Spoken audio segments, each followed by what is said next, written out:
Hey everyone, welcome back to the ScaleTrains YouTube channel. I'm joined here by my coworker and friend, Logan Allen. He is our resident Southern Pacific fan here in East Tennessee. We've got another Southern Pacific fan and ScaleTrains co-founder who's going to be joining us a little later in the video to talk about our all-new museum quality locomotive.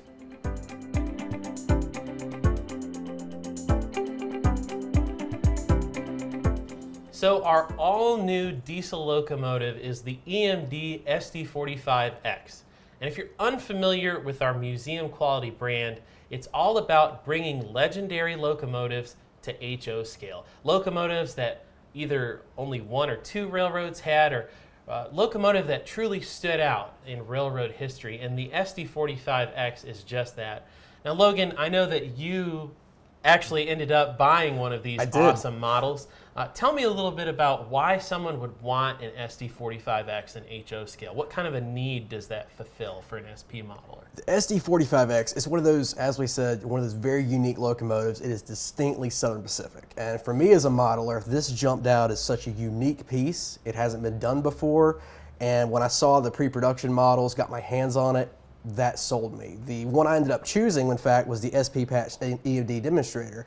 Gorgeous paint job, the locomotive details are fantastic, and it runs like a dream. So I am very happy with the purchase thus far. But I think many SP modelers, as these are shipping out, have discovered the same thing. So we're very excited to get this on the market. That's awesome. Well, we have our first run in the warehouse here in East Tennessee, and they are selling quickly. So by the time you see this video, there may only be a few pieces left. And really, you know, we made an announcement video a while back, but we weren't really able to show you the production samples. And so today we're going to show you a little bit of the lighting and sound functionality of these models on our layout here in East Tennessee. But before we do that, we're going to talk to the project manager of the SD45X, Mr. Paul Ellis. And Paul, you have been a Southern Pacific fan for your entire life.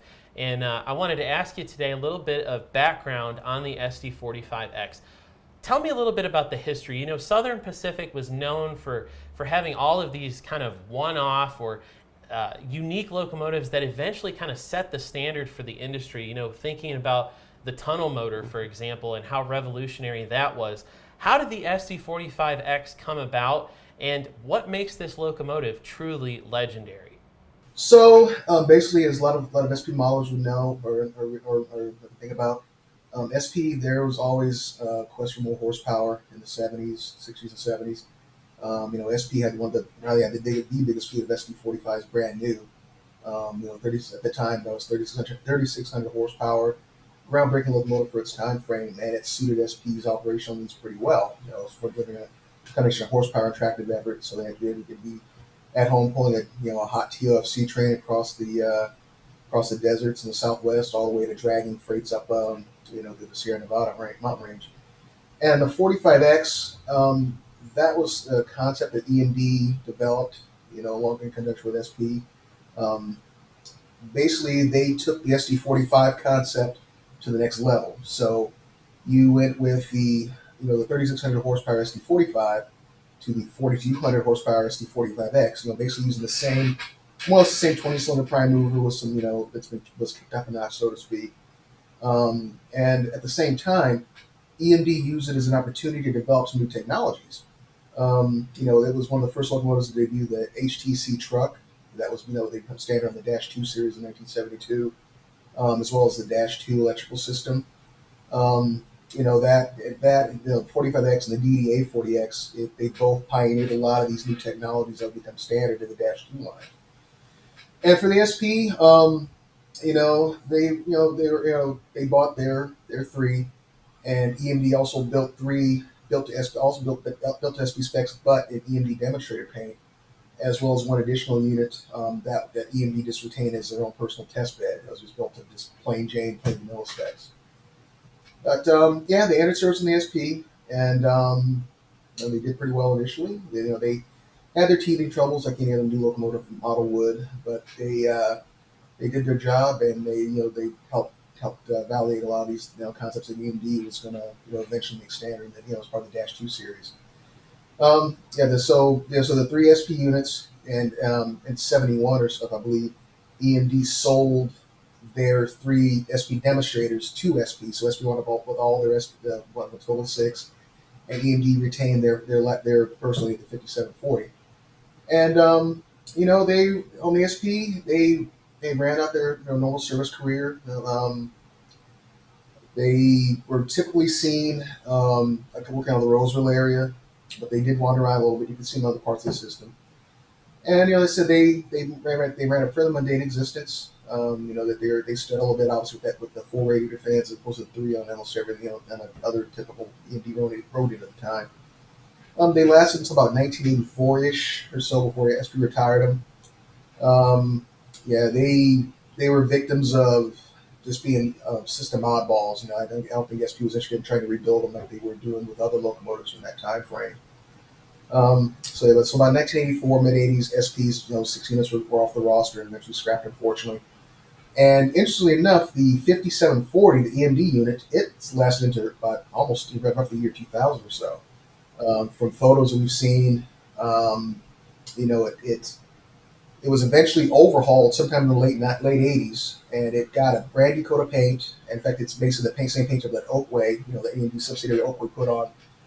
No, I'm not sure EMD subsidiary, but anyway, that Oakway's SD60s wore, similar scheme to that, and it got Q fans and some other modifications, and it actually wandered around a bit. I know we've got photos of it working on the NS in the late 90s, so it had an interesting career there.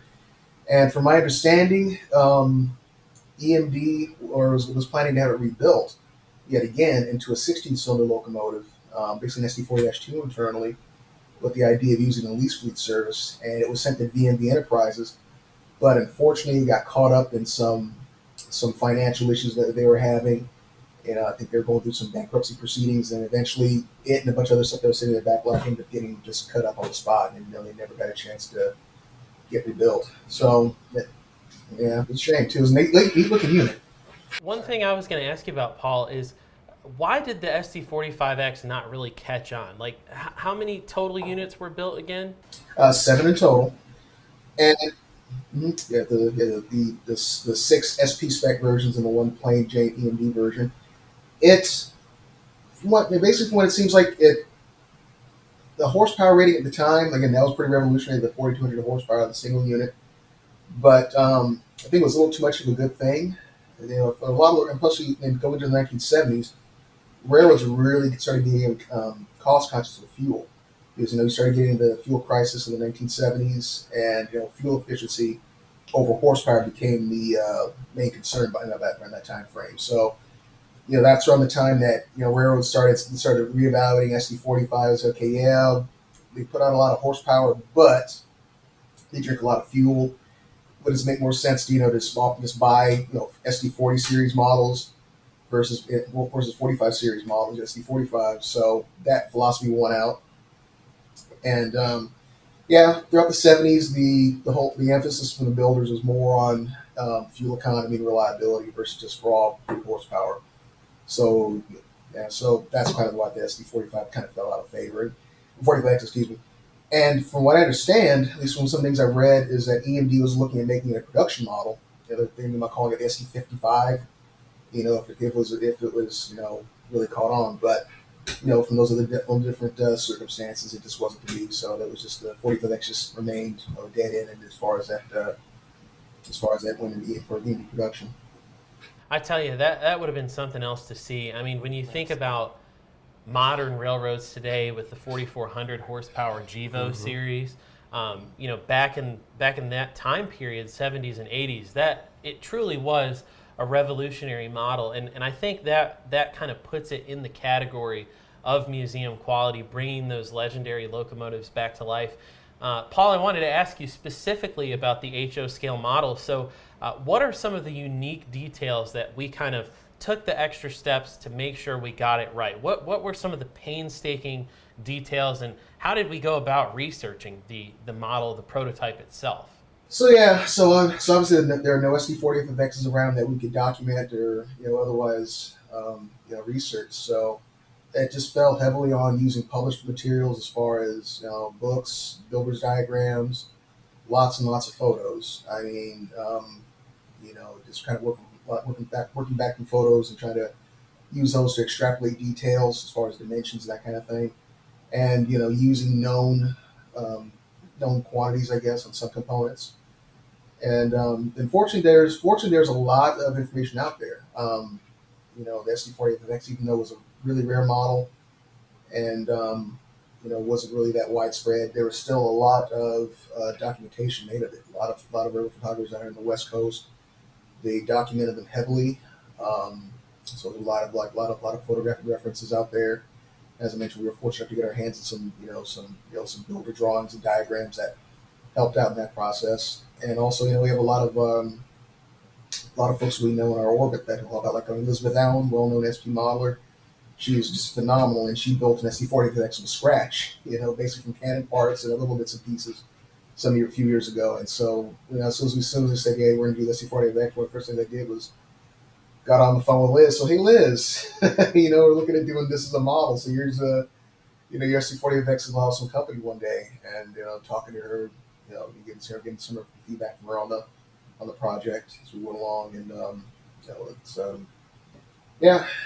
Absolutely. The detail on these models are absolutely incredible. From the trucks, the trucks, from what I understand, the trucks, there was a lot of work that actually went into the trucks. Is that correct, Paul? Yeah, so we decided to take a different approach on the trucks on these. Our previous model utilized the HTC truck, the SD40-2. We basically just use a solid gearbox design, pretty standard, kind of industry standard that you've seen from other companies like my previous employer that we used on our various EMD models. But on the 45X, we wanted to go a different direction, so we decided to develop the truck gearbox to kind of more closely emulate the EMD.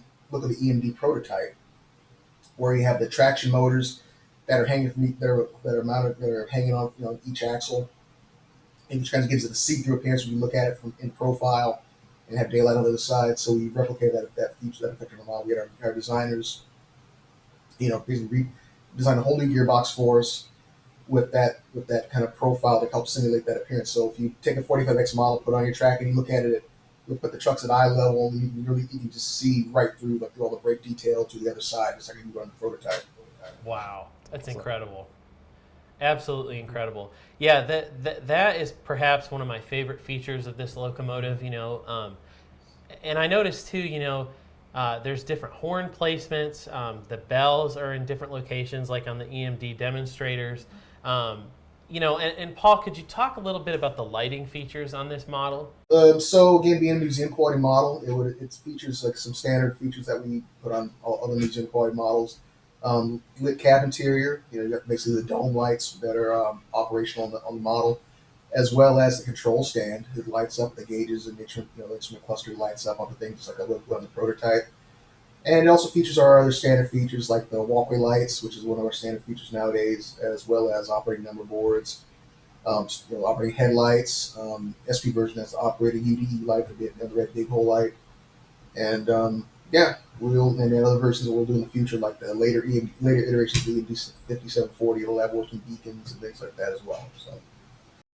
That's going to be incredible. Now, Logan, you and I were having a conversation the other day in the office about the Oakway paint scheme, and Paul, feel free to chime in here.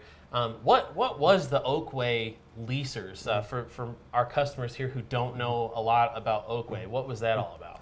Essentially, Oakway became, EMD's leasing program, and the paint job they would apply to their lease fleet became nicknamed the Oakway livery. And this was, of course, across many locomotives. Anything under GM Financial Service that they could put on there kind of became nicknamed the Oakway units. Got it. So, Paul, as far as the Oakway units go, what are some future paint schemes and variations that modelers can look forward to with the SD45X? So as far as the future runs, we'll be doing later iterations of the SP units. This initial run, we focused primarily on how they looked early on in the careers, more or less as delivered. So that had features just the 7-inch rope, 5-inch rope number on the front of the short hood on the nose, versus the 21-inch, so the sans serif big SP logo that they would have gotten a little bit later in life. Those are some of the differences you'll see, as well as other little minor cosmetic details, little things that change here and there. And on the 5740, there's multiple iterations we can do on it. It kept that standard EMD demo paint for a while.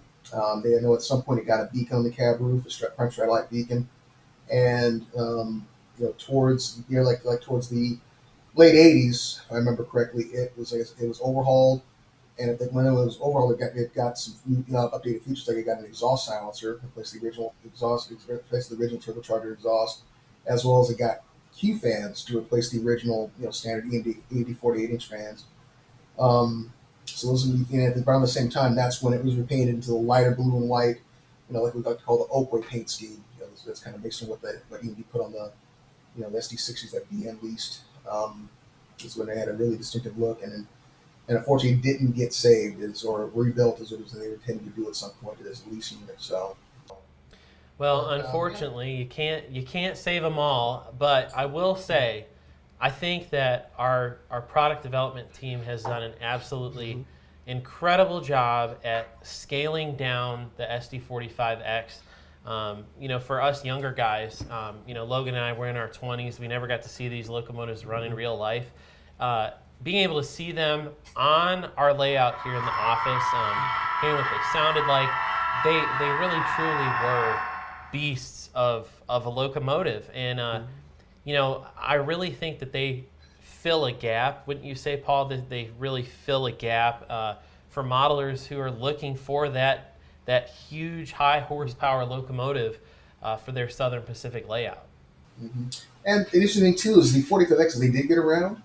At least we've got photographic documentation of the SP painted demos before they were before they were sold to SP proper. They went around the country. We got pictures of them operating as far east on the Penn Central, like basically under Katner on the Northeast Corridor region.